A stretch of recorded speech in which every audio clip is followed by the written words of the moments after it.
ये कुछ भाई कहते हैं जयप्रकाश भारी है। अरे भारी तो 101 किलो का हूं, वह छटाकी के भाई क्यों मुकाबला करेंगे। अब जहां तक सवाल है, कहेंगे कि दूर का हूं मैं एक बात कह सकता हूं, इतना बढ़िया राजनीतिक जीवन जो मैंने हिसार में व्यतीत कर रहा हूं, इन्होंने तो कभी सोचा भी नहीं था। मैं 3 बार MP रहा, 2 बार मैं और मेरा भाई MLA रहा, और 1999 का मैं मध्यवर्ती चुनाव का यदि जिक्र करूं तो उस वक्त कुलदीप बिश्नोई ने, इसके परिवार के लोगों ने जयप्रकाश भारी नहीं दिखाई दिया। जब इनकी नाव हिचकोड़े खा रही थी, राजनीतिक नाव, और इन लोगों ने मुझे प्रार्थना करके बुलाया कि जयप्रकाश जी आदमपुर में मुझे जितवा दो, वरना ये मेरा नालायक बेटा चुनाव हार जाएगा और मेरा सारा मड़िया मेट हो जाएगा। उस वक्त कुलदीप बिश्नोई ने भारी नहीं दिखाई दिया, जयप्रकाश के आगे मुनियादी करता फिरता था, कहता था कि JP साहब आगे अब चिंता नहीं है, वरना हरियाणा विकास पार्टी हम पर जबरदस्ती करके हमें चुनाव हरवा देगी। आज लोग इस तरह की चर्चा करते हैं।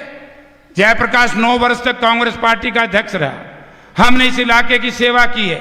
कुलदीप बिश्नोई को खुली मेरी चुनौती है, प्रेस के माध्यम से नहीं, व्यक्तिगत तौर से मैं देना चाहता हूं। 2009 से लेकर के 2013 तक जितने चौधरी भूपेंद्र सिंह हुड्डा के राज में आदमपुर की धरती पर बैठ करके, आदमपुर के रेस्ट हाउस में बैठकर जयप्रकाश ने कराए हैं, कुलदीप बिश्नोई एक दिन ये बता दे कि मैंने आदमपुर के बदहाली के लिए हरियाणा विधानसभा में चौधरी भूपेंद्र सिंह हुड्डा से लेकर के आज मनोहर लाल तक एक भी दिन एक सवाल उठाया हो।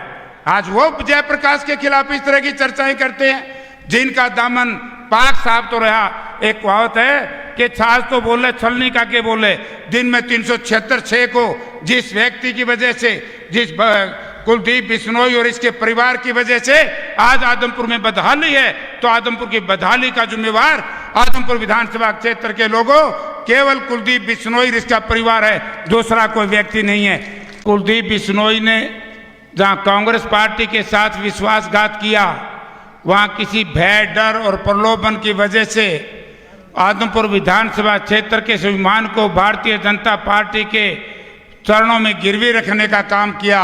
उसी दिन से कांग्रेस पार्टी चौधरी भूपेंद्र सिंह हुड्डा और उदयभान जी दीपेंद्र जी इलेक्शन मोड में आ गए थे, और उसी का एक नतीजा है कि लोगों, पहली बार देख रहा हूं 35 साल के राजनीतिक जीवन में, सत्ताधारी दल की तरफ तो लोग आते हैं, लेकिन सत्ता को छोड़ करके विपक्ष में कोई आया है तो हमारे ये साथी इसलिए आए हैं क्योंकि आज हरियाणा प्रदेश की सरकार में बैठे हुए लोग जिनके ऊपर तरह तरह के आरोप लगते हैं, यानी कि हरियाणा प्रदेश की सरकार पूर्ण रूप से असफल सरकार है।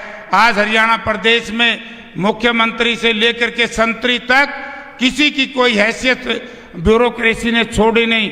इसलिए इन साथियों ने 2 टिकट बंटी भाई, एक BJP की टिकट आई। डूडी साहब मैं बहुत पुराना जानता हूं, मेरे हिसाब से 1000 वोट से BJP शुरू हुई थी, 35-40 हजार तक पहुंचाई, और जब सवेरे खबर आई कि कुलदीप बिश्नोई ने भारतीय जनता पार्टी का दामन थाम लिया, तो डूडी जी से मैंने कहा कि मैं क्या करोगे, बोला इधर आवांगे।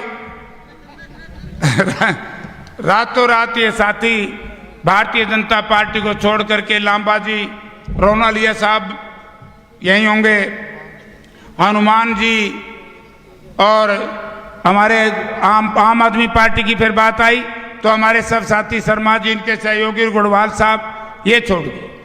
तो इस बात पे आपने विचार करना पड़ेगा कि क्या कारण है कि जाना चाहिए सत्ताधारी दल में, गांव गांव में बताना पड़ेगा कि छोड़ रहे हैं सत्ताधारी दल के लोग, आ रहे हैं कांग्रेस में। कुलदीप बिश्नोई आए तो ये पूछ लेना कि जिस तरीके से बीड़, बबरान, ढंडूर के गांव, दुर्जनपुर तक के गांव का जो माल का ना हक आज तक नहीं है दिलवा पाया लड़का, जयप्रकाश पहले सेशन में आएगा। मैं कहूंगा हमारे नेता भूपेंद्र सिंह हुड्डा जो विपक्ष के नेता हैं कि सबसे पहले इस उठाएंगे हमारे उन मजदूर भाइयों को। जब तक मालिकाना हक सरकार नहीं देगी हम ये लड़ाई लड़ते रहेंगे। जिस दिन चौधरी भूपेंद्र सिंह हुड्डा आएंगे, सबसे पहली कलम में जयप्रकाश और ये साथी मंच पे बैठे प्रोफेसर संपत सिंह रामनिवास गुड़ेला से लेकर के सेलवाल तक जितने हिसार जिला के लोग हैं, हम कहेंगे कि हुड्डा साहब आप ये काम करो, जैसे आपने किसानों के 1600 करोड़ रुपए बिजली के बिल माफ किए हैं, ऐसे ही एक कलम से इन मजदूर भाइयों को माल का ना हक दो। तो मैं डंडूर के साथियों से मेरे सामने बैठे कहना चाहता हूं, माल की ना हक मिलेगा, हम लोग लड़ाई लड़ेंगे और मंडी की बदहाली के लिए हम सेशन में मामला उठाएंगे, हम आपकी लड़ाई लड़ेंगे। अरे लोगों, कितना बेकार है ये पानी, तो निकाल सके है ना। प्रोफेसर साहब इरिगेशन मिनिस्टर हैं, ये बताएंगे, इसमें तो आचार संहिता नहीं लगती प्रोफेसर साहब, पानी तो काटे से। हजारों इंजन है सरकार के पास, लेकिन आदमपुर गांव, कोड़ी और ये खैरमपुर की सारी जमीन आज भी पानी से भरी हुई है। 4 महीने हो गए, पानी निकाल नहीं सके। बोला मैं राजगढ़ आया हूं, बढ़िया बना दूंगा, तेरा सत्यानाश करना आया, पैंडा छुटा लो। जिस दिन आप इस परिवार से पीछा छुटा लोगे, मैं ये कहता हूं कि आदमपुर में नेता ही नेता तैयार हो जाएंगे।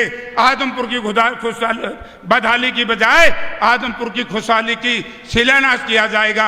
आप सबका बहुत बहुत धन्यवाद।